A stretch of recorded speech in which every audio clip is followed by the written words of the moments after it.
అన్ని కూడా అడిగి తెలుసుకుందాం. సార్ నమస్తే. నమస్తే సార్, లైవ్ లో ఉన్నారు సార్ మీరు.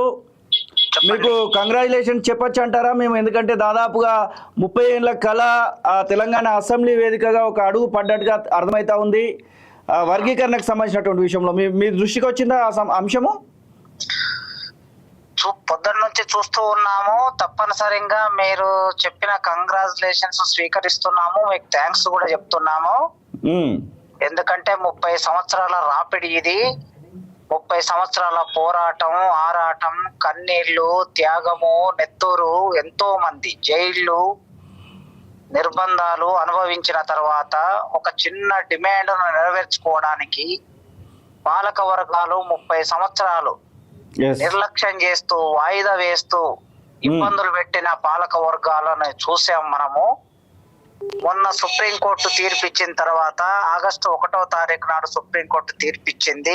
ఆ తీర్పు నేపథ్యంలో ఆనాటి ముఖ్యమంత్రి రేవంత్ రెడ్డి గారు వెంటనే తీర్పు కాపీలు బయటికి రాకముందే రేవంత్ రెడ్డి గారు టీవీలో వచ్చిన స్క్రోలింగ్ చూసి ఆయన అసెంబ్లీలో ప్రకటించాడు. మొత్తము భారతదేశంలో ఉన్న రాష్ట్రాలలో ఎస్సీ వర్గీకరణను అమలు చేసే మొదటి రాష్ట్రంగా మేమే ఉంటాము అని ప్రకటించాడు. మాదిలకి న్యాయం చేస్తాము, ఎందుకంటే 30 ఏళ్లుగా వాళ్ళు పోరాటం చేస్తున్నారు సామాజిక న్యాయ సాధన కోసమని ఆ రోజు రేవంత్ రెడ్డి గారు అన్నారు. వారి మాట, ఏ మాట అయితే చెప్పాడో ఆ మాటకు కట్టుబడి ఆ మాట నిలబెట్టుకొని ఇవాళ ఎస్సీ రిజర్వేషన్ వర్గీకరణ మీద అసెంబ్లీలో వారు కమిషన్ వేయించి ఆ కమిషన్ రిపోర్టును అసెంబ్లీలో ప్రవేశపెట్టి చర్చ చేశారు. చర్చ చేసిన దాన్ని మేము స్వాగతిస్తున్నాం. వెంటనే అది చట్ట రూపం దాల్చి ఇప్పుడు రాబోయే ఉద్యోగాలన్నీ కూడా ఏవైనా నోటిఫికేషన్స్ రావాలంటే అది చట్ట రూపం దాల్చిన తర్వాతనే నోటిఫికేషన్ రావాలని మేమంతా కోరుకుంటున్నాం. ఈ నేపథ్యంలో మొత్తము పరిశీలించిన తర్వాత అసెంబ్లీలో టేబుల్ మీదకి వచ్చిన పేపర్ల ఆధారంగా మేము చూస్తే 3 గ్రూపులు, గతంలో 4 గ్రూపులు చేశారు. సార్ అంటే ఇప్పుడు కాలోజీ టీవీ చేతిలో ఆ పూర్తి డేటా ఉంది. మొదట ఒకసారి మీకు చదివి వినిపిస్తాను, దీనిపైన ఒకసారి చర్చ చేద్దాం. ఒక 5-10 నిమిషాలు మీరు ప్రేక్షకుల కోసం, అలాగే ఈ యొక్క 30 ఏళ్ల కళ కోసం ఎదురు చూస్తున్నటువంటి మన జాతి కోసం ఒకసారి మాట్లాడేటువంటి ప్రయత్నం చేద్దాం. సార్, గ్రూప్ 1 విషయంలో, అలాగే గ్రూప్ 2 విషయంలో, గ్రూప్ 3 విషయంలో గతంలో 4 గ్రూపులు ఉండేవి. ఇప్పుడు 3 గ్రూపులు చేయడం వల్ల ఏదైనా లాస్ జరిగేటువంటి అవకాశం ఉంటుందా? 3 గ్రూపులు చేయటం మూలంగా ఇప్పటికిప్పుడు నేను పరిశీలించిన మేరకైతే ఎలాంటి నష్టం లేదు సార్. కాకపోతే ఆ 3 గ్రూపులలో గతంలో ఉన్నటువంటి కులాలను ఇక్కడి కులాలను అక్కడికి, అక్కడి కులాలను ఇక్కడికి మార్చారు. నేను అనుకుంటున్నా ఈ మార్పు వెనుక కొందరు కమిషన్ మీద ఒత్తిడి చేసి లేదా ప్రభుత్వం మీద ఒత్తిడి చేసి మార్చడానికి కొంత అవకాశం ఏర్పడిందని నాకు అనిపిస్తుంది. ఇది నేను కేవలం ఆరోపణగానో లేకపోతే ఒక ఆలోచనగా మాత్రమే కాకుండా ఆధారంతో మీ ముందు ఉంచుతాను మీ ప్రేక్షకుల కోసము. ఉదాహరణకి మన్ని అనే ఒక కులం ఉన్నది. మన్ని అనే కులము గతంలో మాల కులం ఉపకులంగా ఉంటుంది. అది గతంలో అది సి గ్రూప్ లో ఉండింది. అదే విధంగా పంబాల అని ఒక కులం ఉంటుంది. పంబాల కులము కూడా అది గతంలో సి గ్రూప్ లో ఉన్నది. ఈ పంబాల జనాభా, మొత్తం పంబాల జనాభా తీస్తే 2011 జనాభా లెక్కల ప్రకారము కేవలము 980, అంటే 1000 లోపు జనాభాది. అదే మన్నెపల్లు వాళ్ళు కూడా 1000లోనే ఉన్నారు. ఈ 2 కులాలను, సి గ్రూప్ లో ఉన్న ఈ 2 కులాలను తీసుకొచ్చి ఏ గ్రూప్ లో పెట్టారు. నాకు తెలిసి ఇప్పటి వరకు ఉన్నటువంటి ఆ జాబితాలో ఏ గ్రూప్ లో అట్టడుగు సీఎం గారు ఇప్పుడు అసెంబ్లీలో మాట్లాడుతున్నది విన్నాను. అట్టడుగున వెనుకబడిన, అత్యంత వెనుకబడిన, ఏ అవకాశాలు పొందనటువంటి వాళ్ళను మాత్రమే ఏ గ్రూప్ లో పెట్టాము అని వారు అన్నారు. కానీ మన్యపు కులము నుంచి, పంబాల కులము నుంచి అవకాశాలు పొందినటువంటి వాళ్ళు ఉన్నారు. అంటే మీరు చెప్తున్నటువంటి మన్నెప్ కులము ఇప్పుడు మేము ఆ కాలోజీ టీవీ స్క్రీన్ పైన చూపిస్తున్నాము. 44వ కులంగా దీనికి వర్గీకరణ చేసి మన్నెప్ కులం వాళ్ళు జనాభా 2011 జనాభా లెక్కల ప్రకారము 29,656 అని చూపిస్తున్నారు సార్. అవును అవును అవును. ఎస్, మీరు చెప్తున్నటువంటి పంబాల వాళ్ళు కేవలం 931 అని చూపిస్తున్నారు. అంతే, 931. అయితే ఈ రెండు కులాలను ఏ గ్రూప్ లో పెట్టారు, మిగతా ఏ గ్రూప్ లో ఉన్నటువంటి బుడగ జంగము, ఈ బుడగ జంగము డక్కలి అనే రెండు కులాలు గతంలో బి గ్రూప్ లో మాదిగలతో పాటు ఉన్నారు. ఓకే. బుడగ జంగం వాళ్ళ జనాభా 1,10,000, 1,15,000 అట్లా ఉంటది. వాళ్ళని తీసుకొచ్చి ఏ గ్రూప్ లో పెట్టారు. డక్కలోళ్ళు వాళ్ళ జనాభా 3,000 అట్లా ఉంటది. వాళ్ళని తీసుకొచ్చి ఏ గ్రూప్ లో పెట్టారు. ఏ మాత్రం అవకాశం పొందనటువంటి వాళ్ళు డక్కలోళ్ళు. వాళ్ళని ఇప్పుడు ఈ గ్రూప్ లో పెట్టడం మూలంగా ఏమవుతుందంటే వాళ్ళకు ఏ అవకాశాలు దక్కే అవకాశం లేదు. అది ఒక ప్రాబ్లం, సాంకేతికంగా ఒక ప్రాబ్లం ఉన్నది. దాంతో పాటు మాంగు అనేది అది చమార్ కమ్యూనిటీ, దాని వృత్తి చమార్. వాళ్ళు చెప్పులు కుట్టి వృత్తిలో ఉంటారు, చర్మ వృత్తిలో ఉంటారు. అది SC B లో ఉంటుంది, కానీ దాన్ని తీసుకొచ్చి ఇప్పుడు A లో పెట్టారు. అవును. అట్లే మాతాంగి అనే కులం ఉన్నది. మాతాంగి కూడా అది మాదిగకు సంబంధించిన కులం, దాన్ని తీసుకొచ్చి A లో పెట్టారు. ఇట్లా ఏ గ్రూప్ లో అయితే ఈ C గ్రూప్ లో ఉన్నటువంటి కులాలు, గతంలో C గ్రూప్ లో ఉన్న కులాలను తీసుకొచ్చి ఇప్పుడు ఏ గ్రూప్ లో పెట్టడం వలన SC రిజర్వేషన్ 15% రిజర్వేషన్ ఏ గ్రూప్ కు మొత్తం కలిపితే 1,70,000 చిల్లర ఉన్నారు వాళ్ళు. ఏ గ్రూప్ లో ఉన్నటువంటి ఆ కులాల సంఖ్య మొత్తం 1,70,000 చిల్లర ఉన్నారు. అవును.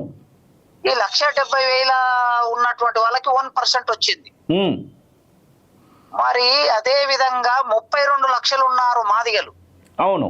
సింగిల్ కమ్యూనిటీ మాదిగలే 32 లక్షలు ఉన్నారు.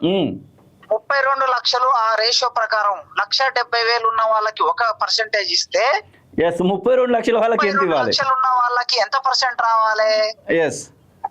అదే విధంగా C గ్రూప్ లో ఉన్నటువంటి వాళ్ళకి ఎంత పర్సెంటేజ్ ఇచ్చారు అని అంటే వాళ్ళకి 5% ఇచ్చారు. అవును. వాళ్ళ జనాభా ఎంత ఉంది? C గ్రూప్ లో ఉన్న 17 లక్షలు ఉన్నది. ఒక్క మాల కమ్యూనిటీ జనాభా 15 లక్షలు ఉన్నది. 15 లక్షలు ఉన్న మాల కమ్యూనిటీకి 5% ఇచ్చి 32 లక్షలు ఉన్న మాదిగ కమ్యూనిటీకి అంటే బి గ్రూప్ లో దానికి 9% ఇవ్వటం అనేది ఒక రకంగా ఇది అసమ పంపిణీకి దారి తీసేటటువంటి అవకాశం ఉన్నది. కనుక ఇవి మొట్టమొదలు నేను సుదీర్ఘకాలంగా పెండింగ్ లో ఉన్న వర్గీకరణ అంశాన్ని రేవంత్ రెడ్డి గారు పరిష్కరించారు. వారికి కృతజ్ఞతలు తెలియజేస్తున్నా, అదే విధంగా స్వాగతం చెప్తున్నా ఈ వర్గీకరణ అంశాన్ని పరిష్కరించినందుకు. అయితే ఈ చిన్న చిన్న సాంకేతిక సమస్యలు కూడా వారు పరిష్కరిస్తారు అనే నమ్మకం ఉన్నది. ఎందుకు నమ్మకం ఉన్నదంటే ఇప్పటి వరకు కాంగ్రెస్ పార్టీ అనగానే జాటిగా మాలలు ఉంటారు, వాళ్ళ ఆధిపత్యం ఉంటుంది అనే ఒక స్థితి నుంచి వాటన్నిటిని ఎదుర్కొని నిలబడి ఒంటరిగా రేవంత్ రెడ్డి గారు, కాంగ్రెస్ పార్టీ జాతీయ నాయకుడు, మాల కులానికి చెందిన నాయకుడు ఉన్నా కూడా వాళ్ళందరినీ ఎదుర్కొని రేవంత్ రెడ్డి గారు వర్గీకరణ మీద చెప్పిన మాటకు కట్టుబడి వర్గీకరణ చేశారు. భవిష్యత్తులో కూడా రేవంత్ రెడ్డి గారు ఈ చిన్న చిన్న సాంకేతిక సమస్యలు ఏవైతే ఉన్నాయో వాటిని కూడా పరిష్కరిస్తాడనే ఒక విశ్వాసంతో నేనున్నాను. సార్, ఇదే సందర్భంలో 7వ తారీఖున మీరు ఒక కార్యక్రమంకి మీరు కూడా సపోర్ట్ చేస్తూ ఉన్నారు. ఇంటలెక్చువల్స్ ఫోరం సంబంధించి, అలాగే ప్రభుత్వ ఉపాధ్యాయులు, ప్రభుత్వ ఉద్యోగులందరి తరఫున మీరు కూడా నాయకత్వం వహిస్తూ ఉన్నారు. లక్షల డప్పులు వేల గొంతులు అనేటువంటి కార్యక్రమము రేపు కాకపోతే ఎల్లుండి, అంటే ఇంకొక 2-3 రోజుల వ్యవధిలో అది జరగనున్నటువంటి నేపథ్యంలో అసలు ఆ యొక్క కార్యక్రమాన్ని విజయోత్సవ సభగా జరపబోతా ఉన్నారా, లేదంటే ఆ యొక్క సభ ఏదైతే మీరు అనుకున్నట్టు థీమ్ ప్రకారమే జరగబోతా ఉందా? అయితే ఆ సభ 1000 గొంతులు 1,00,000 డప్పులు, 1000 గొంతులు 1,00,000 డప్పులు అనేది సాంస్కృతిక పరమైన ఒక ప్రదర్శన. అవును. సాంస్కృతిక పరమైన ప్రదర్శన కనుక మేము సాంస్కృతిక పరమైన ప్రదర్శన ఒక ఆ కులానికి సంబంధించిన ఒక అద్భుతమైన కల్చర్ అది.